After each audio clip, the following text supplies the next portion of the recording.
Hello everyone. आज से हम एक नया टॉपिक शुरू करने वाले हैं बिजनेस स्टडीज़ में, जिसका नाम है public sector and private sector. इसके बारे में काफ़ी कुछ हम पढ़ भी चुके हैं बेसिकली सेकंड चैप्टर में, तो आपको थोड़ी ज़्यादा प्रॉब्लम नहीं भी आएगी इसमें। तो हम शुरू करते हैं। प्राइवेट सेक्टर हम उसे बोलते हैं जहाँ पे वो एंटरप्राइजेज या बिजनेस ऑर्गेनाइजेशंस जो प्राइवेटली इंडिविजुअल्स या ग्रुप्स की ओनरशिप में मैनेज कंट्रोल किए जाते हैं। मतलब इसमें गवर्नमेंट का कोई इंटरवेंशन नहीं होता है। सारे डिसीजन, सारे management control, profit losses private individuals का ही होता है। जैसे कि हम हैं, अगर हम कोई बिज़नेस करते हैं तो हम प्राइवेट इंडिविजुअल्स होंगे। अगर गवर्नमेंट कोई बिज़नेस करती है तो वो होगा पब्लिक सेक्टर, या गवर्नमेंट का कोई भी अगर उसमें रोल होता है, कोई भी पब्लिक का उसमें कोई रोल होता है तो वो कहलाएगा पब्लिक सेक्टर। तो प्राइवेट सेक्टर में क्या होता है कि enterprises in the private sector are in the form of private ownership. In this sector, the enterprises are called private because they are fully owned by private individuals। ठीक है। फिर इससे फीचर्स हैं। पहला फीचर है प्रॉफिट मोटिव। अब private businesses में सबसे पहले मोटिव होता है कि प्रॉफिट अर्न करना है, प्रॉफिट के लिए ही वो खोले जाते हैं। जैसे गवर्नमेंट की कुछ कंपनीज ऐसी भी होती है जिनका सिर्फ पब्लिक वेलफेयर ही मोटिव हो सकता है, जो प्रॉफिट के लिए नहीं बनाई गई हैं। तो इसका मोटिव है प्रॉफिट अर्न करने के लिए ही प्राइवेट सेक्टर रन करता है। नेक्स्ट है प्राइवेट ओनरशिप। जैसे मैंने बताया कि प्राइवेट ओनरशिप के मतलब कि फर्स्ट फीचर है प्राइवेट सेक्टर का। प्राइवेट सेक्टर में सभी इंडिविजुअल्स जो प्राइवेटली बिजनेस कर रहे हैं उनका ही ओनरशिप होती है। उसमें किसी गवर्नमेंट का या किसी भी पब्लिक का कोई भी इंटरवेंशन या इंटरफेरेंस नहीं होता है। Profit as evidence of success. Private sector में जितना प्रॉफिट होगा उतनी ही सक्सेस दिखाई देगी कि भाई ये इतना सक्सेसफुल बिजनेस है या नहीं है। अगर मान लो कोई बिजनेस है जिसका प्रॉफिट है 500 करोड़ रुपए, तो मतलब कि वो सक्सेसफुल है। अगर किसी का प्रॉफिट है 5 लाख रुपए, कंपैरिजन थोड़ा देखा जा सकता है कि भाई ये इतना अच्छा चल नहीं पा रहा है। तो प्रॉफिट एक माध्यम बनता है जिससे कि हमें पता चलता है कि वो बिजनेस कितना अच्छा चल रहा है या नहीं चल रहा है। फिर नेक्स्ट है प्राइवेट मैनेजमेंट। अब मैनेजमेंट कंट्रोल भी प्राइवेट इंडिविजुअल्स का ही होता है। जो ओनर्स होते हैं उन्हीं का ही रहता है।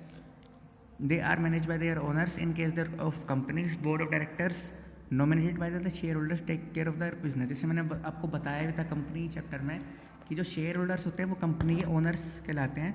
तो वो ही नॉमिनेट करते हैं डायरेक्टर्स को जो उनका मैनेजमेंट कंट्रैक्ट करते हैं कंपनी का। लास्ट है इसका less political intervention. Private sector में जैसे मैंने को बताया कि गवर्नमेंट का या स्टेट गवर्नमेंट का कोई भी इंटरफेरेंस नहीं होता है, तो इसमें political interference is negligible in this sector. मतलब कि प्राइवेट सेक्टर में कोई भी इंटरफेरेंस नहीं होता है किसी भी तरह का, पब्लिक का या गवर्नमेंट का। अब हम आगे करते हैं फॉर्म्स ऑफ प्राइवेट एंटरप्राइजेज। ये जो फॉर्म्स है ये हम ऑलरेडी पढ़ भी चुके हैं। जैसे कि वही हैं 6। इसमें सोल प्रोप्राइटरशिप है, जॉइंट इन द फैमिली है, partnership, company, joint venture and cooperative societies. 6 point है, ये हम पहले पढ़ भी चुके हैं तो आपको ईजिली हो जाएगा। सोल प्रोप्राइटरशिप में क्या होता है कि जब सिंगल एक इंडिविजुअल ओनर होता है, उसी के अंदर ही मैनेजमेंट कंट्रोल होता है, उसी का सारा रिस्क है, उसी की सारी इन्वेस्टमेंट है, उसी के सारे प्रॉफिट एंड लॉसेस हैं, मैनेजमेंट कंट्रोल भी उसी का ही होता है। तो इसमें कोई फॉर्मेलिटीज़ भी नहीं होती है, सिंपल है। आपको आपने पहले पढ़ भी रखा है तो ईजिली हो भी जाएगा आपका। Sole proprietorship is that where one individual having all the investment, risk and private ownership and control management, running the business, reaping the rewards and incurring the risks and losses for his own and running the business। No legal formalities need to be performed for this kind of business। ठीक है। Joint Hindu family business में क्या था कि जब एक joint Hindu family एक business run करती है जिसका मैनेजर होता है कर्ता, वो सभी कुछ मैनेज करता ही एक तरह से करता है, वो बोलते हैं eldest member of the family. आपको थोड़ा रिवाइज भी हो जाएगा वैसे सारा कुछ पहले का, तो सही भी है। तो when a business enterprise is run by belonging to the same family and they run the business as a family business, तो उसे हम कहते हैं जॉइंट हिंदू फैमिली बिजनेस, जिसमें सभी डिसीजन जो होते हैं वो कर्ता के रहते हैं, अथॉरिटी कर्ता के हाथ में रहती है, बाकी सभी मेंबर जो हैं उसके अंडर काम करते हैं।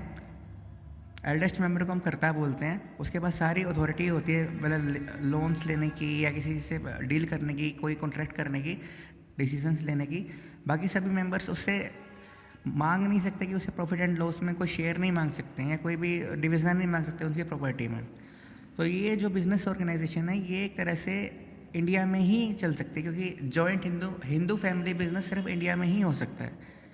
तो और ये होता है कि joint Hindu family business is govern under the Hindu law. जैसे आपको मैंने हिंदू लॉ बताए थे, मिताक्षरा और दाय भाग, तो ये 2 हिंदू लॉज हैं। जैसे असम, उड़ीसा और सम पार्ट्स ऑफ कहाँ था उस स्टेट में को छोड़ के, जैसे कि आपको मैंने बताया हुआ है। नेक्स्ट है joint venture, sorry partnership. Partnership में क्या होता है कि 2 या 2 से ज़्यादा लोग जब एक बिजनेस को रन करते हैं एक स्पेसिफाइड पर्पस के लिए, मतलब लॉन्ग टर्म के लिए या शॉर्ट टर्म के लिए, कोई भी हो सकता है, टेम्परेरी या परमानेंट बेसिस दोनों ही हो सकते हैं इसमें। मतलब कि मेनली हो सकता है कि सोल प्रोप्राइटरशिप को एक्सपेंड करने के लिए हो, या फिर पार्टनरशिप में अगर 2 पार्टनर्स है तो 3 पार्टनर्स भी हो सकते हैं। मतलब कम से कम 2 पार्टनर्स हो सकते हैं, मैक्सिमम 50 पार्टनर्स हो सकते हैं। इनका खाली पर्पस ये होता है कि एक मिल के जो होता है कि कोऑपरेशन कोऑर्डिनेशन के साथ में काम करना, और प्रॉफिट शेयरिंग जो होती है वो प्रॉफिट लॉसेस जो होते हैं वो शेयर करना आपस में, और सभी कैपिटल रिस्क इन्वेस्टमेंट जो होती है सभी कुछ आपस में शेयर करना, जिससे कि हमारा बिजनेस और ग्रो कर सके, दोनों को ही फ़ायदा हो सके। कई बार होता है कि मेरे पास 1 लाख रुपए हैं, दूसरे के पास भी 1 लाख रुपए हैं, लेकिन बिजनेस करने के लिए हमें चाहिए 2 लाख रुपए, और वो दोनों के पास ही नहीं है। अगर दोनों मिल जाएंगे तो बिज़नेस अच्छा हो जाएगा, अगर दोनों अलग अलग करेंगे तो बिज़नेस चल ही नहीं पाएगा, शुरू ही नहीं हो पाएगा किसी का। ठीक है, तो ये होता है हमारा पार्टनरशिप। ये पार्टनरशिप एक तरह से सोल प्रोप्राइटरशिप की लिमिटेशंस को पूरा करने के लिए बनाई गई है। फिर नेक्स्ट आता है जॉइंट वेंचर। जॉइंट वेंचर में क्या होता है कि 2 या 2 से ज़्यादा लोग जब एक बिजनेस को रन करने के लिए हाथ मिलाते हैं, लेकिन वो बिजनेस होता है टेम्परेरीली, परमानेंट इसमें फीचर नहीं है इसका। जॉइंट वेंचर में सिर्फ वही काउंट होता है जब 2 या 2 से ज़्यादा लोग एक पर्टिकुलरली स्पेसिफाइड बिजनेस के लिए जो शॉर्ट टर्म का है उसको रन करने के लिए मिलते हैं, और उसके साथ प्रॉफिट एंड लॉसेस भी शेयर करते हैं। उसे हम बोलते हैं जॉइंट वेंचर्स। जैसे ही वो पर्पस कंप्लीट हो जाता है तो एग्रीमेंट अपने आप ही ऑटोमेटिकली एंड हो जाएगा। Consequently, the liabilities of partner joint venture also ends. This business is generally established for consignment of goods, for underwriting of shares, construction of building। जैसे मान लो किसी बिल्डिंग को बनाने के लिए 2 कंपनीज या 2 इंडिविजुअल्स मिल के काम कर रहे हैं, जैसे ही वो बिल्डिंग बन जाती है तो वो जो बिजनेस ऑर्गेनाइजेशन होगा जॉइंट वेंचर का वो ख़त्म हो जाएगा। ठीक है, फिर नेक्स्ट है joint stock company. Joint stock company या हमने जो कंपनी पढ़ा था वो एक ही चीज़ है। कंपनी में हमने क्या पढ़ा था कि कंपनी में जब मोर कैपिटल रिक्वायर्ड होती है, मोर रिस्क, मतलब ज़्यादा रिस्क होता है, ज़्यादा इन्वेस्टमेंट चाहिए होती है, तो वो एक तरह से इनकॉर्पोरेटेड बिजनेस में आता है। जॉइंट मतलब जो कंपनीज एक्ट है वैसे 1956 है, और रिवाइज एक्ट है कंपनीज एक्ट 2013। तो joint stock company created by the law is in the form of any artificial individuals whose existence is different from its members, क्योंकि इसकी एग्जिस्टेंस जो होती है बाकी सोल प्रोप्राइटरशिप, पार्टनरशिप और बाकी सभी बिजनेस की तरह नहीं होती है। इनमें ओनरशिप की एग्जिस्टेंस मतलब कि आइडेंटिफिकेशन अलग होती है, कंपनी की अलग होती है। कंपनी बस एक अपनी कॉमन सील होती है जिससे हम स्टैंप भी बोल सकते हैं, जिसपे लगे होना ही कंपनी के तरह सिग्नेचर होते हैं। और कंपनी के शेयर होल्डर्स नॉमिनेट करते हैं कंपनी के बोर्ड ऑफ डायरेक्टर्स को, जो कंपनी के मैनेजमेंट एंड कंट्रोल को ध्यान रखते हैं। लास्ट पॉइंट है फिर इसका कोऑपरेटिव सोसाइटीज़। ये हमने पढ़ा हुआ है, कोऑपरेटिव सोसाइटीज़ एक्ट था 1912। कोऑपरेटिव सोसाइटीज़ का मतलब होता है कि वो एक ऐसी बिजनेस ऑर्गेनाइजेशन जहाँ पे मेंबर्स वॉलंटरली इसमें एडमिट होते हैं, हालांकि अपनी मर्जी से इसमें एंटर करते हैं और अपनी मर्जी से इसमें से जा भी सकते हैं। इनका पर्पस प्रॉफिट मोटिव बिल्कुल भी नहीं होता है। इनका मोटिव होता है कि सभी मेंबर्स की वेलफेयर के लिए ये ओपन की जाती हैं। Like other business organisations, their purpose is not to earn profit but to serve their members. जैसे कि आपको मैंने बताया था क्रेडिट सोसाइटीज़ हैं, फार्मिंग सोसाइटीज़ हैं, प्रोड्यूसर सोसाइटीज़ हैं, कंज्यूमर सोसाइटीज़ हैं। इनका पर्पस खाली ये होता है कि जो इनके मेंबर्स हैं उनकी वेलफेयर के लिए काम करना, ना कि प्रॉफिट अर्न करना। They are established by needy people of a, जैसे मैंने आपको बताया था कि जैसे हम 5 लोग हैं, लेकिन मैं अगर सामान खरीदने जाऊँगा तो मुझे महंगा मिलेगा, तो हम कुछ इकट्ठे होकर सामान खरीदने जाएंगे तो बल्क में जाएंगे तो हमें सस्ता मिल जाएगा, तो उससे कंपनी जो सोसाइटी के मेंबर्स हैं उसका फ़ायदा हो पाएगा। ठीक है, तो इसमें नीडी पीपल ही इसको स्टार्ट करते हैं जिससे कि अपनी नीड्स को पूरा किया जा सके। इकोनॉमिकली वीक लोग पूरा स्टार्ट करते हैं। इसमें गवर्नमेंट का थोड़ा बहुत कंट्रोल होता ही है, क्योंकि इसमें क्या होता है कि सोसाइटीज़ कभी अपने मेंबर्स के साथ फ्रॉड ना कर ले। कुछ लोग होते हैं जो कि अपनी पावर का मिसयूज़ कर लेते हैं, तो उस चीज़ को रोकने के लिए गवर्नमेंट का इंटरवेंशन इसमें होता है। जो बाकी सब में नहीं होता है। कंपनी में भी होता है, जॉइंट स्टॉक कंपनी में भी होता है, कोऑपरेटिव सोसाइटीज़ में भी होता है। These days there are many types of cooperative societies in existence. They include consumer societies, producer societies, marketing societies, credit societies. Consumer societies is a good example of consumer cooperative societies. So these societies make bulk purchases directly from the wholesale traders and producers so that the material is obtained comparatively at cheap rates.